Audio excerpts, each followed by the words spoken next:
Alright. All right, guys, welcome to Titan Avenger Gaming. I'm here with Ryan, Ross, and David tonight. We are going to be talking about the Snyder cut of the Justice League, or the Snyderverse. We will be hitting on some Falcon and Winter Soldier. Might even start talking about some NCAA basketball, since 3 of the 4 current games have been played, with the 4th being played now. Um, First off, make sure that you like our page, tell your friends, share our Facebook and Twitter post for our feeds. If there's anything that you want to debate about, please come at us. And I say that in a nice way, even though we might attack you if it's kind of personal. Um, Anything from movies to sports to video games, we're open pretty much for anything. Or give us a topic that we can chat about. We would love to tackle that obstacle. Maybe we can make you happy. Maybe some of us will agree with your thoughts. Maybe not. Anyways, first thing we're going to hit off on. Well, first, how's been y'all's week or month since we've last done this?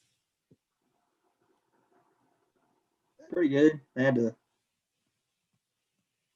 restrain a hadn't. naked woman. That was nice. Oh well, that's David That's, has that issue a lot, don't you, David? it What? wasn't my wife. Restraining a naked woman. No, Oh, no. okay. Ryan, how you been? I've been busy. Yeah, I got you on that. Uh, Spring break went by quick.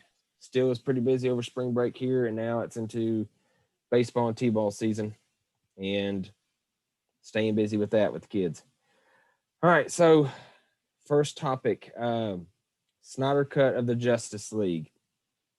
For anybody who's listening, in case you don't know, there was the Justice League movie that came out a few years back, and then there was the Snyder cut that people pushed for, um, that just came out here in the past week. It is 4 hours long. It has a bunch of different scenes and different takes at things. A lot of things that people complained about was with the last one, that they try to cut a lot of scenes out because they try to compete with Marvel too fast, and wanted to make it funny because Iron Man and Thor and all them had little funny lines, and so they wanted to be funny like them, when you need to be your own person. Instead of being a copycat, do your own thing. So that's kind of the backstory on what's going on with why there's 2 different versions. I know I've read that issue going on. Before I get into asking y'all's opinion, I'm going to go. A friend of mine, um, he couldn't be here tonight. He was wanting to join us for the first time, and he's a big DC fan, big into Batman. Overall, he said he thought the Snyder Cut was great. He said the one thing is he thought it was just a little too long, which I've seen that 4 hours is pretty long. Um, he said that there was a few scenes that he felt like they maybe could have cut some things or left some things out, that didn't need to be in the movie. Some other things he said, even though the first half of the movie, or the first few acts, as how they broke it up, they had Bruce Wayne going around trying to get the group together. He felt like maybe there were some times you could have seen Batman a little more than waiting over halfway through the movie. He said that Bruce Wayne was a little more serious in this movie than he was in the original to him, which he liked, because he didn't like the Bruce Wayne trying to be like the little kid, humor character. He said, but the thing is, it's still to him not the Bruce Wayne from Batman versus Superman. He says he really loved that Batman and that Bruce Wayne and how the character went. Some pros, which he says pros outweighed the cons, but he said he loved the Steppenwolf better in this version. Uh, he said, we talked about that he loved, and this is some stuff that I thought about too. He loved how they went into detail with a lot of the characters and stuff at the beginning, kind of knew more of a backstory on them. Which, and I'll get into some more of that because some of the stuff he says, stuff I agreed with. So, David, you said you didn't get to see it yet? Nope. I didn't get to see it at all. Ross, you didn't say you saw it yet either? Okay. Ron, I'll go in with you real quick. So give me your topic, or give me your stamp of approval or disapproval on the topic. Well, I really like the movie. When you can make a villain, I don't want to say when you can make yourself care about a villain, or when you can write a villain in which is like, okay, I actually understand why a villain's doing what a villain's doing, then a movie is going to be good. Like, yeah. I mean, it's going to be good. You have, going back to Endgame and Infinity War, you knew why Thanos was doing what Thanos was doing, and how he set out to accomplish his goals. And it's also nice when you're watching a movie. He thought he was right. Yeah. And you get sort of the same kind of, not the same ideology, but you get the same idea of what's going on with, with Steppenwolf in this movie. You understand him. I don't really ever feel sympathy for him because, who he's with, but you get it. Like, it's like, okay, that makes sense. That was the reason why you would be doing what you're doing. And so it makes it work. So I like it. Like everyone said, like every single person I've heard talk about this movie that's liked it, good and bad, and even or that's liked it and didn't like it, and even before everyone got to see it, what the critics were saying, what the people that first got to watch it were saying, they were all saying the same thing. Cyborg is like, he's the focus of the story, and adding to his story makes it make sense. Like it just makes the movie better. And yeah, it's that's correct. Like by the end of this, it's like, okay, I actually want to see a lot of Cyborg. I want to even watch a whole movie with Cyborg. Yeah. Now, so I liked what they did with Cyborg. I like what they did with all the characters. I liked what they did with Cyborg. I like what they did with the Flash. Like both their characters, I felt like, they weren't throwaway side by, slapstick comedy characters, which is nice. I really enjoyed, I also enjoyed Aquaman. Thought he was really cool. And then I really enjoyed the big three, Superman, Batman, and Wonder Woman. It does add depth to their characters. I thought what they did with Superman in this movie versus what they did in the regular Justice League movie was just so much better. Like, I'm not going to give away a scene unless you've just seen it, but I'm not going to give it away. But, one of Superman's scenes, when you watch it and it happens, you're like, yeah, that's 100% Superman. That's Superman. And, it's that confidence, it's that power, it's that ability to be a part of the fight that's really good. So I enjoyed that a whole lot. In fact, honestly, it was probably my favorite. Superman scenes were probably some of my favorite scenes in the movie. Did I think it was too long? Not really. Like, I know that sounds like I'm apart from the crowd at this with saying that. Like, I liked it. Like, I like longer movies. I don't want to say I like longer movies. I like the idea of expanding these stories where they are now. Like, for instance, and I know we're going to talk about this in a little bit, watching, Falcon and the Winter Soldier, we're getting a 6-hour movie with that, which I think is awesome. So, and I thought that's what a lot of people need to do anyways. It's just like, if you're going to throw these superhero films onto the platforms, then, expand them, make them long, make them more like mini series than just standalone movies. So the only thing I don't like about the Snyderverse or the Snyder Cut movie is that we might not get any more of it. Yeah. So So it's kind of like it's like a one-off, and it's like, well, that stinks. I know WB is going to produce more superhero content for DC Comics. I'm super excited about what they've got planned. I'm most excited about the standalone Batman movie. That's Robert Pattinson. I'm super excited about that. And I do want to add one more thing. The only thing I don't like about the Snyderverse, like the only thing inverse thing I don't like about the Snyderverse is probably the age of Batman. And I love Batman the most out of all of them because I'm a big Batman fan. It's just, there's so much to explore with Batman. And I don't know. It's just not, I hate the fact that they made him the age they made him. And I get it, but there's, I want to see Robin. Yeah. Not like the Joel Schumacher Robin. I want to see a Robin. And the Snyderverse, they didn't give us a Robin. They gave us a dead. Yeah. So it's like, give me that in a movie. And I'm hoping that's what Robert Pattinson's movie does, is eventually gives us a Robin that actually works with Batman. That's what I want. I want Nightwing. I want a Robin. So. Well, so my thought, again, without going into too much detail, like some of the things I did like the character development, knowing more about Cyborg, knowing a little bit backstory on some of the other characters. But like one scene I really liked, and Ross and David, have you all seen like the original Justice League? Yeah.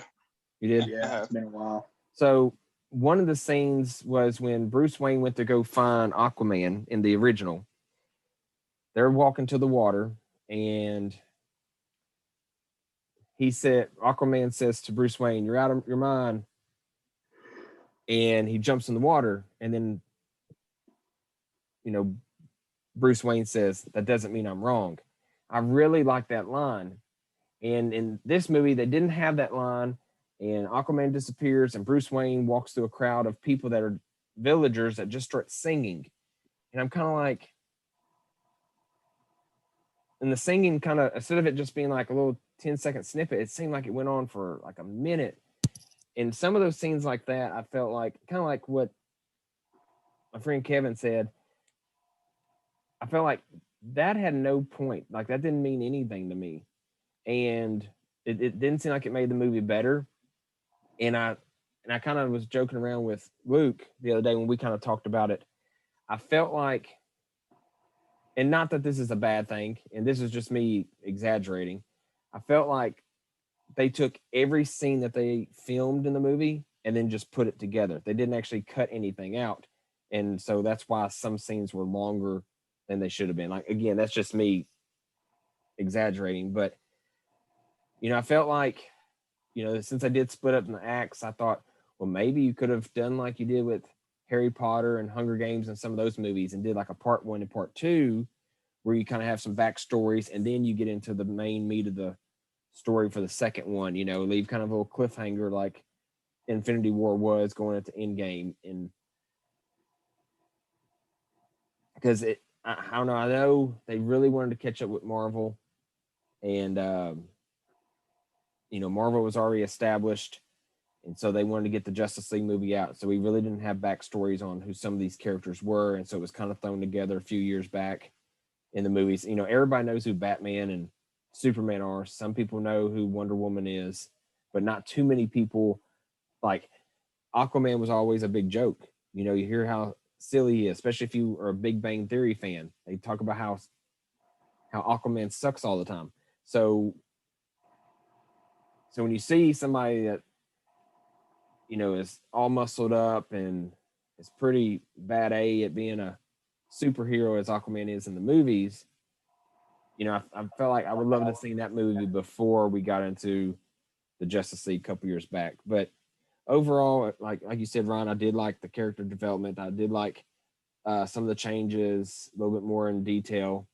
And you're right, because we're fixing to move into our next topic. Falcon and Winter Soldier. Ross, have you seen that yet? Yeah, I've seen both episodes. Both episodes. David, have you seen any of the episodes of that? Yep. All Both right. episodes. So going into that, Ron, I thought the same thing. I even thought it with WandaVision. I was thinking, this is one big storyline. And how, most TV shows are, they have kind of a theme over a season, and then the next season they progress the characters and stuff. And not that we're going to get another season of any of these series, but just like in Big Bang Theory, The Office, and things like that, you add a new character to the show, like in Big Bang Theory, you added Sheldon's girl, you added Howard's girl, and then they became main characters. And then you add some of the side characters are on there a little bit more. But we're getting pretty much one storyline that's connected so far. And it's like a little, what you would see, like a little mid-credit scene, or what they call a mini, because there was an Agent Carter mini movie that people didn't really know about that kind of set up some of the other movies. And there's been some other, like 4 or 5 what they call Marvel one-shots, I think it's what it's called, where other little things that kind of lead up to some of these other movies and kind of give you a little bit more clarification about the characters and who they are. And I feel like this is how that is. We're seeing what life is like for them after, in their little side projects. And again, it's their own little movie, and 6 hours long. Even if you take away the some of the main characters that would probably be in their movies, the Iron Mans, the real Captain Americas, but I have to say, so far, the first one I really liked. The first episode was very good to me. The time went by very quickly. I wasn't ready for the episode to be over, and I'm curious. The bad guy, man, my mind went blank. That was in Civil War, and that he fought the UFC fighter. Yeah. Oh, GSP. Yeah. Yeah, can't think of George St. Pierre. Yeah, couldn't think of his name. Yeah, I I'm thought that was cool, hoping. too. I'm hoping. I like his character, but just like I liked Crossbone's character, and then he's in Civil War for 2 minutes and blows up. I was really disappointed in that.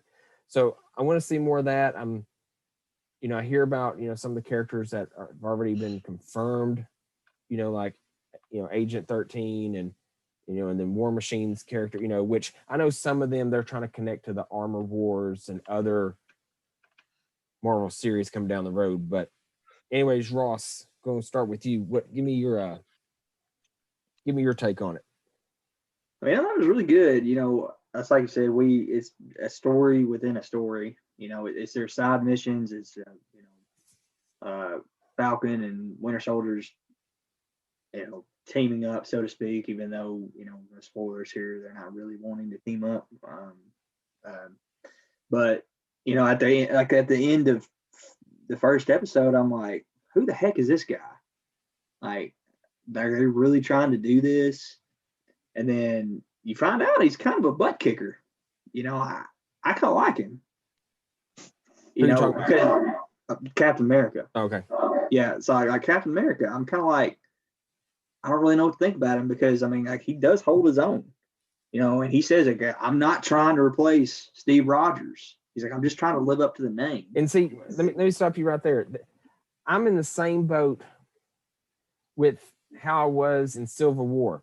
I understood Captain America's side about, we don't need to wait around for the government. We see what happens when the government takes control. And then I'm on the side with Robert Downey Jr., where I'm like, well, maybe you do need to be put in check, because, and I know it's not entirely their fault, but everywhere they go, there's a big disaster. And so there is this character who is Captain America, and he's saying, I'm not trying to replace the shoes. He seems like, and that's my thing. That's where I haven't gotten where I really like him yet, Ross, because I'm like, Brian's shaking his head. He hates it. Well, like, I don't like it either. well, I don't. Well, okay, It's not I don't like I'm like, him. oh yeah, I'm like so gung ho about it. I just don't know how to feel about it this year. Well, that's my thing, because I don't like him, because for one, it's kind of like Hugh Jackman playing Wolverine. If someone else grew those chops and spiked that hair, I would be like, you're not even X-Men anymore. You might as well be the Y-Man. But like, I know no one's going to like, it's just like if somebody puts on the Iron Man suit, no one's going to replace Robert Downey Jr. Yeah. But like, I feel like there's got to be something more. I'm trying not to read any spoilers. I'm trying not to really think about things I remember about Falcon and Winter Soldier from what I've read. So I'm trying to just stay neutral this time, because WandaVision, there was a lot of stuff I kind of already knew about from comic book experience and things that I've read on the internet, years ago. So I kind of I knew about White Vision. I knew about Agatha, and I knew about, some of the characters. So I'm trying to stay with the fact that I'm hoping there's more to this guy, because,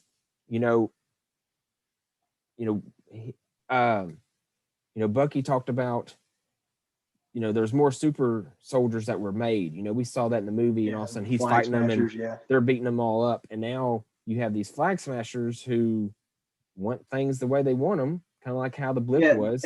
That's what they said. They said we're basically trying to go back to before the blip, because it's like now they only care about the people who came back, who don't care about anybody else. It's like it's all about them. Yeah. And, and so I'm curious to see how these guys are going to progress. And let me kind of clarify myself. It's like I don't want anybody to replace Steve Rogers, or Chris Evans as Captain America. Because I'm kind of like with Bucky. I'm like, there's a reason why Cap gave you Falcon the Shield. Like, he gave it to you, and of course, he's like, I thought I was doing the right thing by giving it up. And see, and that's another thing I'm split on, and I understand him. He feels like he can't replace Captain America. It's a huge responsibility. And so, he's like, I can't live up to being Captain America, so I'm going to do the right thing, and it needs to be in a museum. And I feel him too, but then again, I'm kind of like, well, now look what you did, which he didn't know that was going to happen. Yeah, he didn't. And Bucky's too blind. That's his childhood friend, and and he knows what all cost that his buddy Steve and Captain America went through with Civil War, with hiding him and going through all that mess. So it's like I'm really torn right now, knowing there's only 4 episodes left, and I'm hoping. Yeah, I just want to see like what the end game is going to be with this guy, because he is. I mean, he said in that little interview, he's like, I don't have super strength. I'm not a Tony Stark. But he throws that shield around like he knows what he's doing. I mean, he's a special ops guy. He tried at the end of the episode 2. He's like, we need to work together. We can't do this alone. And of course, Falcon and Bucky, are like, no, go away. And he's like, all right, stay out of our way then. So I mean, he's like, he tried to team up with him, and I'm just kind of curious, and like I'm ready to see where they're going to take this story with him as Captain America, even though he's not Captain America. But I really do want to. I mean, to me personally, I kind of want to see Falcon take up the shield before the end of the season, or at least at the end of the season, because I think I'm with Cap. I mean, he gave that to him for a reason. He knew that he would be the one. He should be the one to carry that shield and take on the Captain American persona, and he's capable of doing it. But other than that, I like the storyline so far. And maybe I'm blanking. Have we figured out why Bucky ended up in Wakanda, or how? Yeah, 100%. That was that was movies ago. That was after Civil War. Sorry. Yeah, so he was brainwashed. I'm blanking. I knew that. Yeah. So he went there for Shuri and the Wakanda technology to help cure him, pretty much. Well, I wouldn't say cure him. I would say to get the brainwashing out, because he was. I feel like that's a bit. Because they replaced his arm. Obviously, they put the vibranium arm on it. Yeah. I feel like I I agree with you. I think that's what they were thinking about doing when they were doing Winter Soldier, or not Winter Soldier, after Civil War. But I think they have retconned that a little bit with this show. He was in Wakanda to basically, just be done. Like letting him live his life. And then with Endgame, he got thrust back on. Well, Infinity War and Endgame, he got thrust all back into it. And since he was able to, and he was also a fugitive, and he had diplomatic immunity in Wakanda. And after the events of Infinity War and Endgame, he's like, okay, we can pardon you for how you helped save the universe, and everything. So, and then they forced him into therapy. And now he's trying to make amends. Yeah, I don't know if he's trying to make amends, but well, he's definitely trying according to. To his therapist, he's supposed to. Yeah. But sorry. But as for new Captain America, I'm not telling you not to like the character, but don't be hanging on this fact that he's Captain America. Oh yeah. No, he's not going to stay. Very clearly an antagonist in this show. He might not be the antagonist, but he is an antagonist, and he's meant to be. And I'm not going to tell you much about his character in the comic books, but there's a character that he's based off of in the comic books. And well, yeah, all these are. Ross and David, you can stop me here, and Ron, you too. Do you guys want to know kind of some backstory on some of these characters? I mean, I know the backstory on most of the characters they've introduced now. Well, yeah, I figured you did. But do y'all want to know some backstory on some of these characters? I don't mind. for the fans, man. Come on. Okay, so Lieutenant Torres, Falcon's buddy, who's sitting at the table with him and all that stuff. Mm-hmm. In the comics, he becomes the Falcon. So, he's kind of like the next step in that because, he went, Falcon went on to be Captain America and things like that. And then I'm pretty sure, and Ron, if you can tell me if I'm wrong here, I can't think of his name, but the army buddy to the new Cap, he becomes another Falcon or something, right? No, he's just a sidekick, Battlestar Galactica.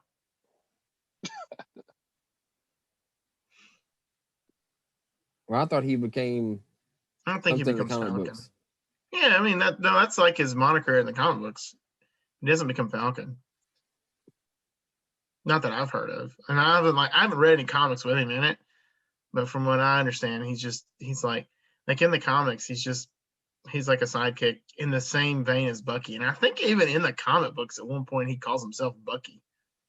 Maybe that's what I was thinking about. But, I kind of want to see more about this. I don't know if they'll go more into it or just find more characters, but like this Isaiah. Oh, yeah. I think Isaiah can't be one-off for a couple of different reasons. One, you just gave way too much information there. And two, you got a pretty dang good actor to come in and play him.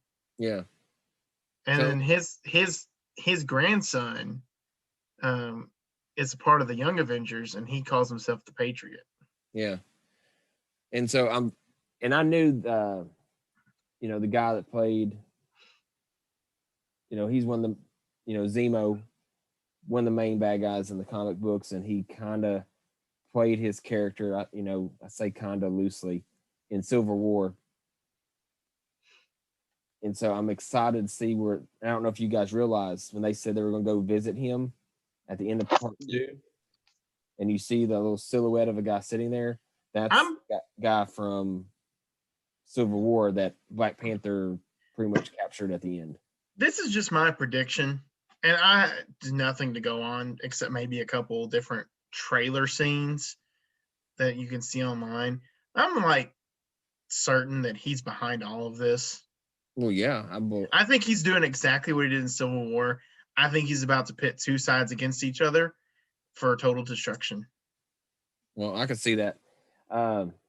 because he might even try to, he knew that he could control Winter Soldier in that movie, and he might know where, like, he's probably behind the flag people where he's gotten in contact with them somehow, know that they're super soldiers and did what he's Also, done. this is not, I don't think this will have any bearing on the story overall, but from what I've seen in the trailers that they released, I'm also like 90% certain that Bucky can detach and reattach his arm. I think he can too. Because like I've seen something where it looks like it's coming back on. It would be really cool if they figured out a way to make it a weapon, like and not just like a punchy weapon. I'm talking like that thing could just all of a sudden like turn into like a cannon, like Claws did, or like Cyborg or something like that. Yeah, I don't think it'll do that, but I've noticed that it can do. I noticed that it looks like it's reattached at some point during the show. So, David, what have you thought about it? What have I thought? I mean, y'all pretty much touched up most of it. I mean, I like the internal struggle from both of them. Like, you see Bucky wake up from a nightmare, sleeping on the floor, dealing with stuff that he's done in the past. You see, Sam dealing with the responsibility of being the new Captain America, or wanting to be, and the responsibility that comes with the shield, and it's kind of like how all of us in real life that have to deal with something personal. Yeah. That we put all this weight on ourselves, and it kind of like, festers. That's how I take it as, like, we all deal with certain things that we want to live up to, like maybe our parents' standards, or be a role model to kids. Yeah. And make amends of bad things that we've done to other people, and hopefully they become friends and not enemies. Yeah, I really like the chemistry that Anthony Mackie and young Luke Skywalker has together. I think that's pretty cool. I do like how they Sam calls Bucky White Panther instead of the White Wolf. White Panther. I thought that was kind of funny too. And I thought it's White Wolf, and then he's kind of like really. So I thought that was kind of funny. But I love it when they were walking through the thing and Red Wing's right behind him. And he's like swatting at it like it's a gnat in his face or something. Like those scenes. Yeah. Not that that's what's made the movie. Like everything about it I've really liked. But it just kind of shows a different side, kind of like Thor. We've seen Thor grow where he was like this god. He's like says, "I'll have another," and he breaks the thing, and now he's turned into this funny guy. Like I was watching Ragnarok the other night, and he's sitting there, and this is after Hulk turns back to Bruce Banner.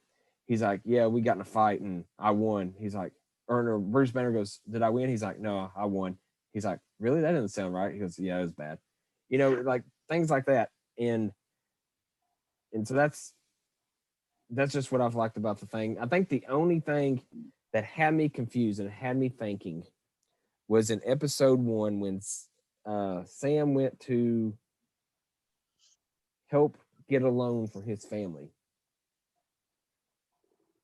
Mm-hmm. First off, the guy goes, "Well, you haven't had any income in the last 5 years," which, yeah. Well, duh. Haven't had any income in the last 5 years. But my thing is, this is 6 months after, the end game. And we've seen that he has been working for the military, doing jobs, putting his life on the line. So why is he not getting income from that? And then the guy made a clear question. He goes, "So Tony Stark you just show up and he pays you?" And he's like, "That's not how it works." So how were you getting paid then? So how were any of the Avengers getting paid? Tony Stark obviously made his money for who he was. And so I could just which I know it's more to think about. It's just comics, it's just movies, but it kind of made me think, why make this scene, which I know they're trying to make a struggle with the family and not getting the loan for the company, but it just had me thinking, like, why did they bring that up to make comments about, well, that's not how it worked? And like I said, he's been working for the military for 6 months, so there should be money coming in for somewhere that he can say, I have this. But like I said, Well, that's nothing we have to talk You about. But do that was just something. you remember in Civil War, like, the whole Sokovia Accords, when Cap and them went against it, right? That's when your money functions stop. You're no longer working for the government. Well, yeah, but like I said, that was That's the reason why most of that, it's kind of like, well, you haven't had any income in the last 5 years. well, the 5 years was was the blip though, but and he that's wasn't. that He could be was a major gone for the thing. blip. yeah, but Well, that could be that Before also, and then the whole turning your back against the government. So Yeah, but now he's working for the government again, so it's not like he's a Well, bad guy. but I think the deal is when he says, when you're talking about, I mean, you know what it's like getting a loan. They're not just looking at like how much money you have in your bank account. It's how much money you're making in 6 months worth of like actually having a job for the first time in 7 years, to be honest with you. Maybe a little bit longer than that, almost 10 years. That's probably doesn't look good, because I mean they're looking at your credit too. That's the other thing. Well, I understand that, and I understand we're really going into the real world situation. But the thing He also says this, when he's talking about because he talks about working with the government, and he says they're not paying him a lot, but they're giving him incentives. And I would think incentives are probably honestly food or housing vouchers. So it's you don't need money because you get some of this stuff for free. Yeah. In a way, I can attest to that. Because of my housing situation, the fact that I am living in a parsonage, I don't get to, I don't stuff to do with I don't own the house. That my church owns the house, and so I don't talk about my house on taxes because it's not not my house. But I said, it just doesn't hurt me or help me. And working with the government and getting incentives, it doesn't hurt or help unless he's trying to do something like get a loan. Yeah, but you think that if you have a standing with the military, you'd be able to say, well, I work for the military, so because you're human, so they're going to eventually. You're not going to be in the army forever. Eventually, he would retire from the army. In his situation, he was an Avenger then. So you think he would have something, and then he took the Falcon suit, which was technically the military. So he's technically using the suit that belongs to them. Yeah, I'm wondering if they'll ever actually go into that a little bit more, because I mean it's clear to me that he has a personal possession with the suit. Yeah. And I think he's probably the only one that can fly with it, because it seems to be they haven't tried to what I want to say.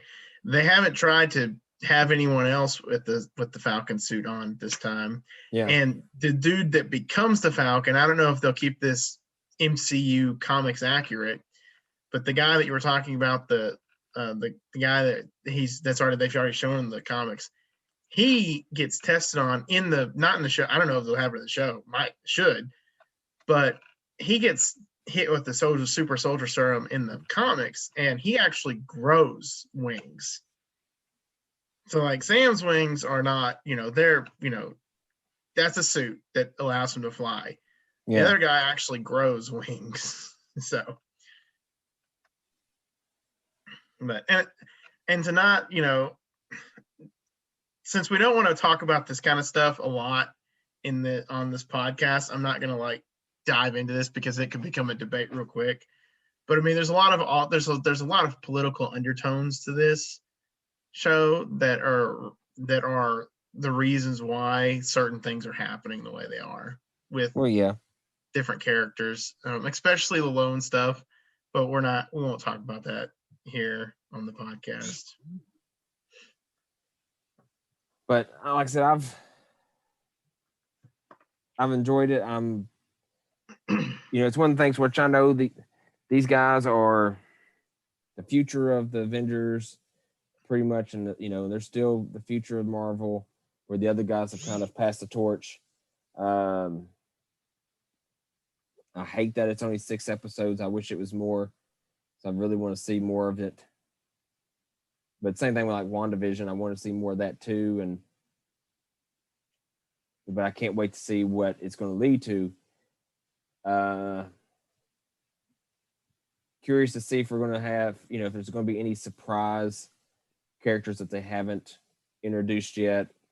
Curious what other Marvel movies or series it's supposed to kind of hint towards. I know one thing they talked about was that this might lead up to a Marvel movie and Loki. I've heard that, but again, that's all talk. I remember hearing. I think we talked about it about WandaVision, who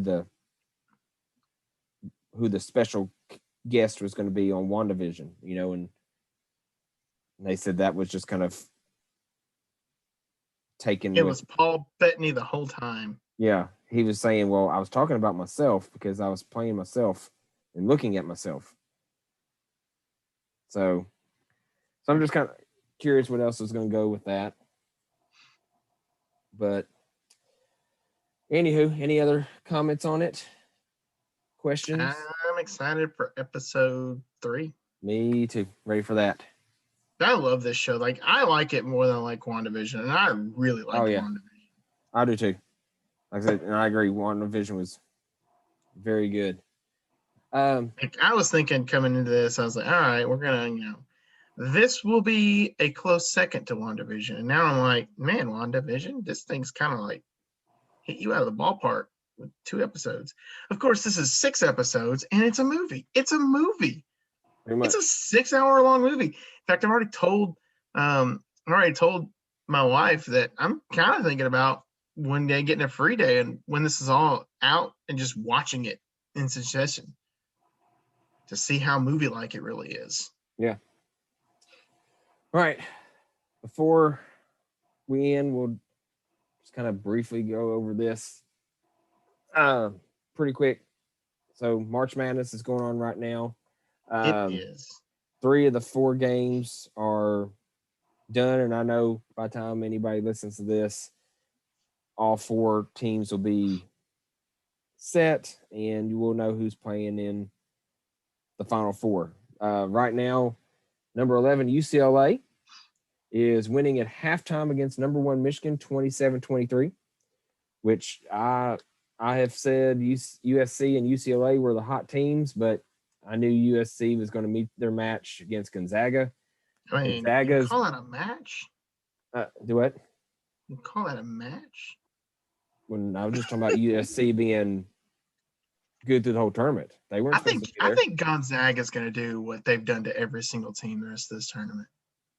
Well, yeah, they can spread the floor because they have so many guys that are perimeter guys that are big men. Yeah, and then that Suggs. They look like an NBA team.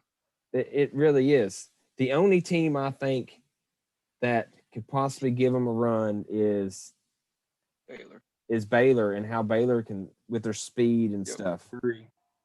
Like Baylor's pretty good. Baylor's been pretty legit all year.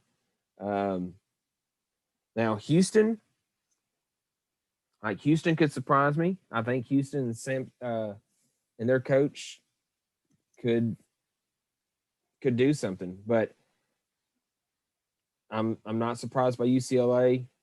I think, everybody talks about this has been a crazy year. Brackets were busted in the first couple hours, but we haven't really get to see some of these teams because some teams have only played 15 games and 20 games because of a lot of preseason tournaments were canceled or people didn't get to go.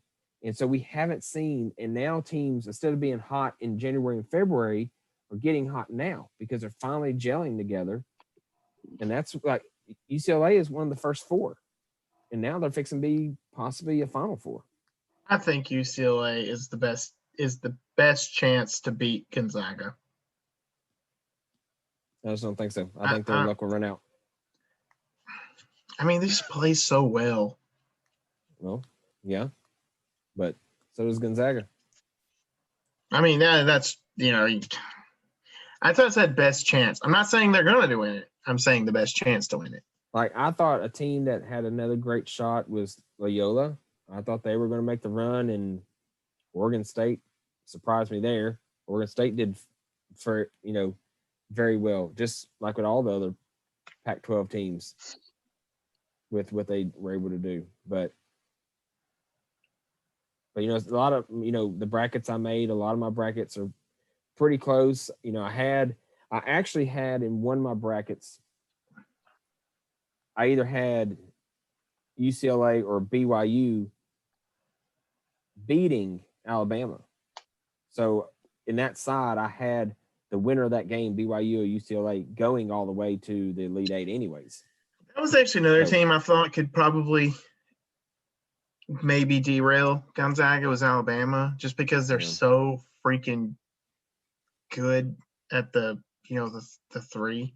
But that's their thing. That was Alabama's thing last year. But they were ride or die with the dang three.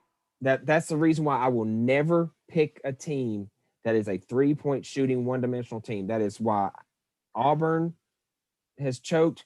That's the reason why Illinois choked back in 2005 against North Carolina.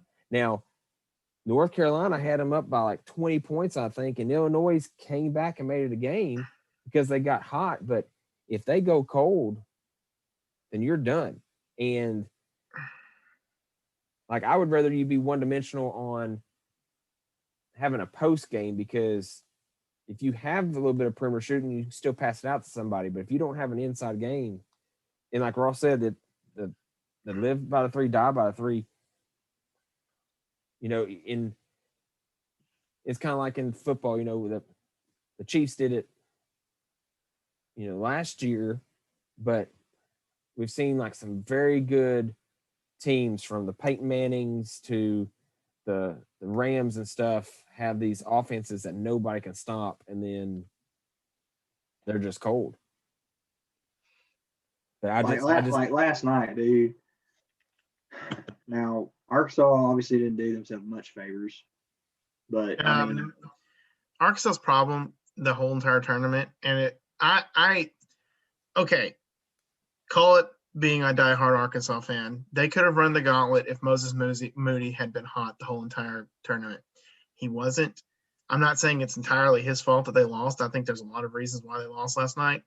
But I really believe, had he actually been like 100%,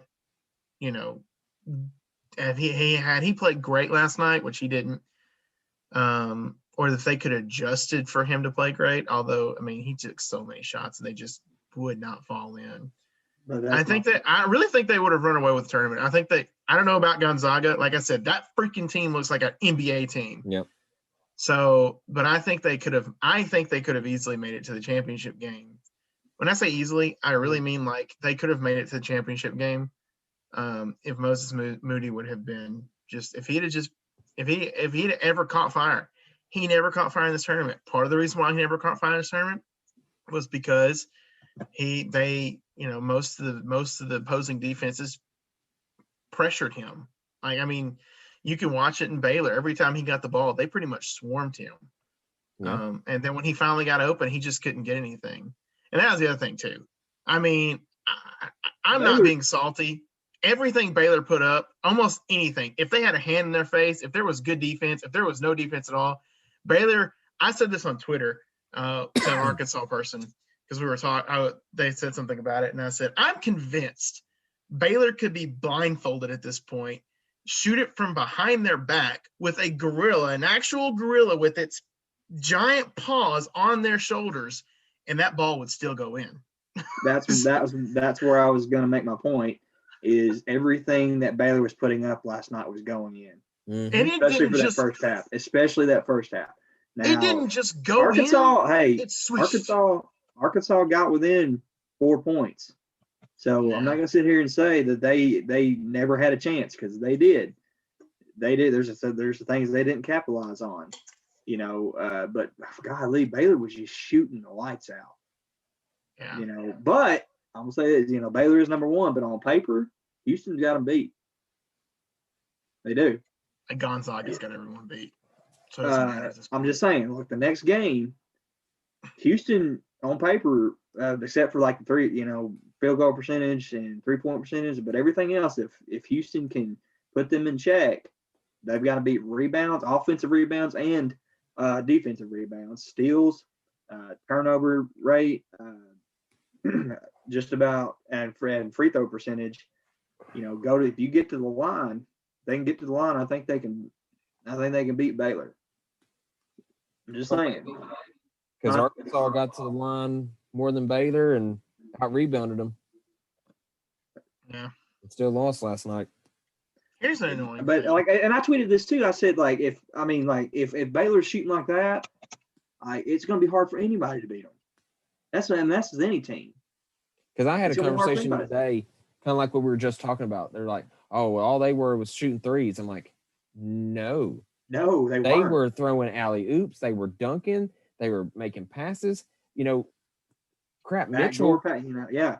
Mitchell sat there and they were just tripping, and the ball would just be like, like Arkansas. It's like Arkansas had a spread defense going on almost, and Baylor was picking it apart.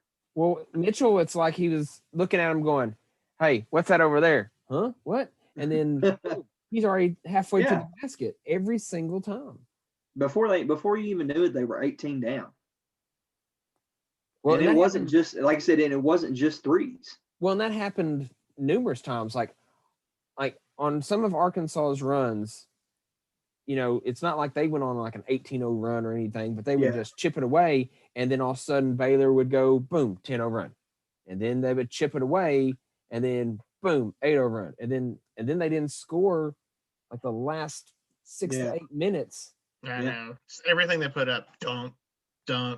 Well, some of it, I think, it's desperation. I got to hit this three. They just hit a three. I got to hit a three and get us back in the game.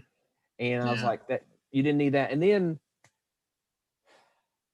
it was like a 6 and 7 point game, and you're probably not going to win. But you let them come across half court. You don't foul them. And about 8 to 10 seconds goes off, and then you tell your team to foul. I'm like, now you're even making it even more of a chance for you not to win. Then don't even foul. But then, Note came off the bench and just boom, hitting his shots. You would think that he was on Baylor's team and he just switched jerseys. Yeah. But he came in and provided that spark. And I don't know if they didn't pick up that he got a fourth foul, or they think, oh, well, he's going to be fine. We're going to ride him. But I really think you should have pulled him. Because he was a huge spark, but he lit the adrenaline of that game. Instead of he went in balls out. You hear people say, just let the game come to you. Adapt to the game. He was out of control a lot, but he still made great plays. And it just bit him in the butt, especially on that last foul. He went gung-ho, went in, out of control, and 9 times out of 10, they're going to call that a charge. Mm-hmm. And I hate it in situations like that. I feel like the charges have gotten a little soft here lately.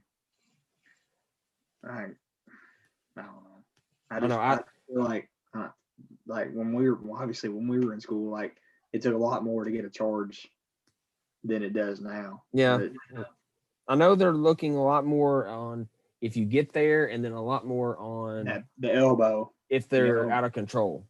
And they're doing a lot of this, Yeah, well, because you don't want touching, because you used to be able to put your hand on somebody to keep an arm distance, and now they don't want any of that. That's hand checking. You cannot have that at all, especially in high school sports, And so you've got to play. It's got to be all body up and moving your feet. It's how it's got to be in sports. Speaking of, since we're on the subject, not really about fouls, I do have one giant complaint about March Madness that has gotten on my nerves in every single game I've watched, not just Arkansas. I cannot stand it when there's they go to a TV timeout, go down to the court, and then there's another commercial break. How many times I saw that happen this year in the March Madness tournament games? It's like, I'm not joking. Like, there would be like a 5-minute commercial break, and then whatever team would get the ball, go down the court, something dumb would happen, and there was another 5-minute commercial break. That was so frustrating. Yeah. That takes everybody out of the game. I think that even takes the players out of the game. Well, that was one thing, and I remember my uncle telling me this, and he thought that's what hurt Arkansas back in '95. And I could be wrong. If we have a listener listening that knows more about it, obviously it's going to be somebody that knew more about sports back in the '90s. But Arkansas was fast-paced team, and someone said that the championship game of '95 when they played UCLA is when they kind of introduced the every 4 minutes TV timeout. And so taking that timeout when there's just a turnover or a foul slowed down Arkansas's momentum. They could never get in momentum. And so their talent was kind of slowed down, kind of like if a team goes on a run and I call a timeout, I want to kind of break that momentum they have. And that's what I've heard. And I agree with that. I feel like, because if you don't have a turnover or anything in that 4-minute period and you go into the next 4-minute period, you're going to technically have two back-to-back timeouts. Or if you've went into it about half the time and then there's another time and then somebody calls a timeout, then you're calling, back-to-back. If you're going to do that, just make it a normal basketball game then. I love college basketball, but just make it 4 quarters. Just do it like that. That makes the things a lot easier. Yeah. Don't make it 2 20-minute halves. Just make it 4 quarters. NBA does that. That's I don't know why women do that. I don't know why college basketball does that. In some ways, I think that's kind of neat. In other ways, I think that's really weird. Just make it 4 quarters. That would make everything so much easier. Well, I know some Arkansas schools are already trying to implement shot clock. I think that's good. A shot clock is good for especially those guys that are going to go. That's good to know how to, it's good. Make it all the same as much as possible across the board. Because if these guys and girls are going to go from high school to college to pro, they need to know how to play it at every level. Yeah. And it doesn't need to be so drastically different at this level than at this level, which is also why I think NFL should go back to the college football style of overtime. Since we're talking about that, I figured I would just throw that in there. Yeah, I just don't know if that's ever going to happen though. It's not. NFL's stupid. Punch them in the face. They're so stupid. All right, guys. But yeah. It's annoying. It's frustrating. David, do you have any last comments before we end tonight? No. You sleep. Yeah, he's sleeping. No. I was just listening. You have your little teddy bear and you're cuddled up already with William? Teddy bear. I don't use stuffed animals. Okay, we're not going to get into that. This is a family-friendly show. Ross, you got anything for tonight? No, I got, you probably saw me tweet it, but cheers, 19th birthday for Kingdom Hearts. One of my favorite, probably is my favorite game.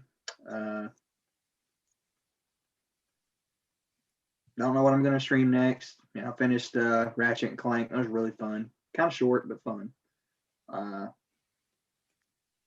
Got some good movies coming out. Godzilla and versus Kong's coming out tomorrow. Yeah.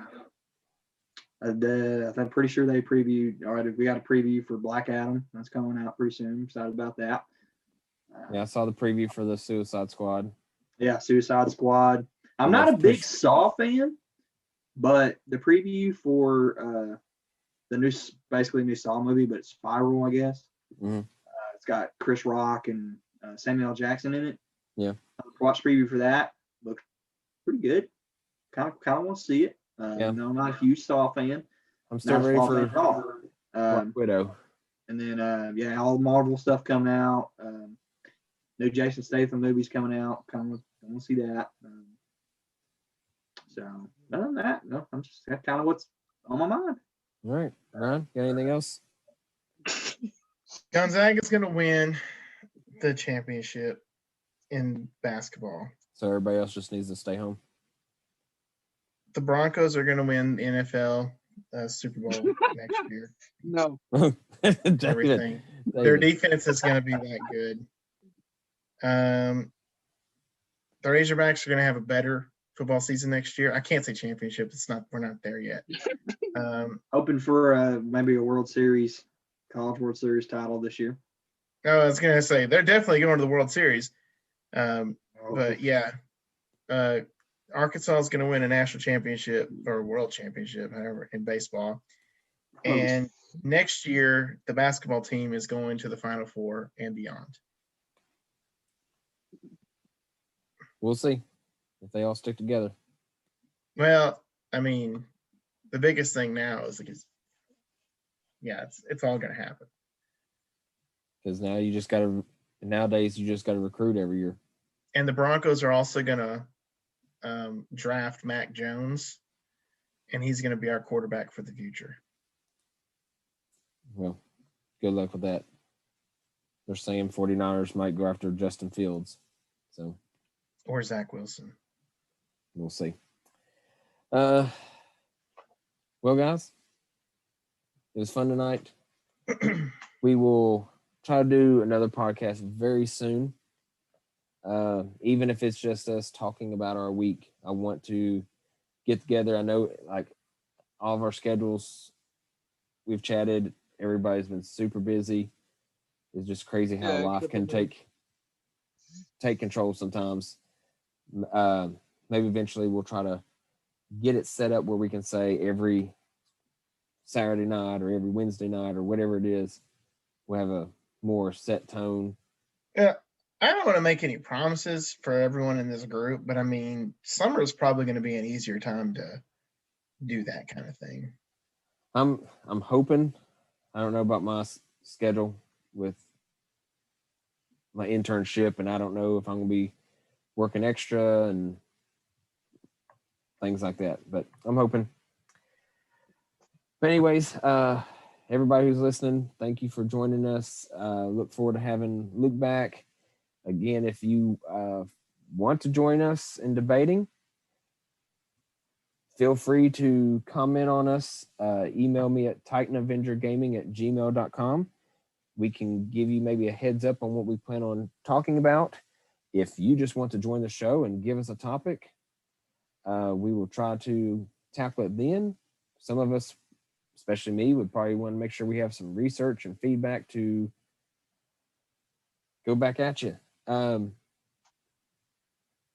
anyways, don't forget to give us a follow, whether you're on Spotify, Apple Podcasts, whichever media outlet you're following us on, and look forward to seeing you all in the future. We out.